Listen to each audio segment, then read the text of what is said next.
Why it sucked to be a traditional Inuit hunter: cold, hunger, and constant vigilance. Imagine, if you will, the crunch of snow beneath fur-lined boots, the soft creaking of a wooden sled pulled by dogs, their breath rising in delicate clouds before the wind carries it away. The horizon is pale and endless.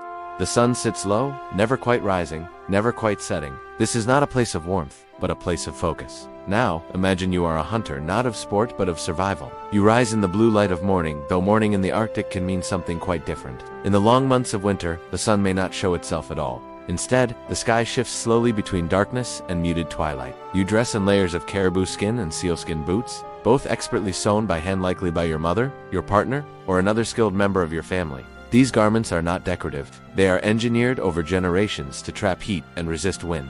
You do not eat breakfast in a hurry. You eat deliberately. Maybe a chunk of frozen char, maybe fermented seal. The food is dense, fatty, and cold, but it keeps you alive. Then comes the task at hand, the hunt. Hunting is not occasional here, it is constant.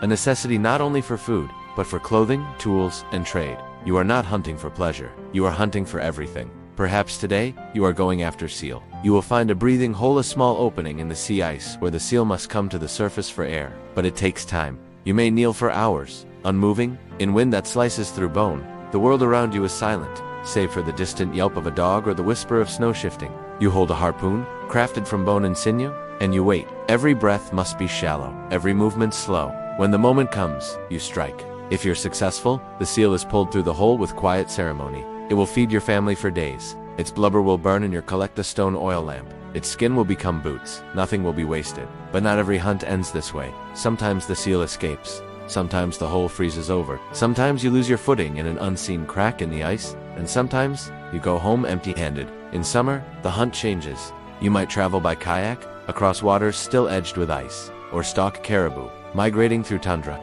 You carry a bow, a spear, or perhaps later an old trade rifle passed between generations. But always, the stakes are the same. Miss your shot, and your family may go hungry. Stay out too long, and the weather may trap you. Lose your dog team, and you're stranded. Hunger is a constant shadow. Even with planning and preparation, food was often uncertain. Periods of starvation were not uncommon, especially before contact with southern trade. The Inuit word for starvation, kiviakutuk, was not rare in conversation. It was simply understood as part of life. And yet, this is not a story of misery, it's a story of resilience.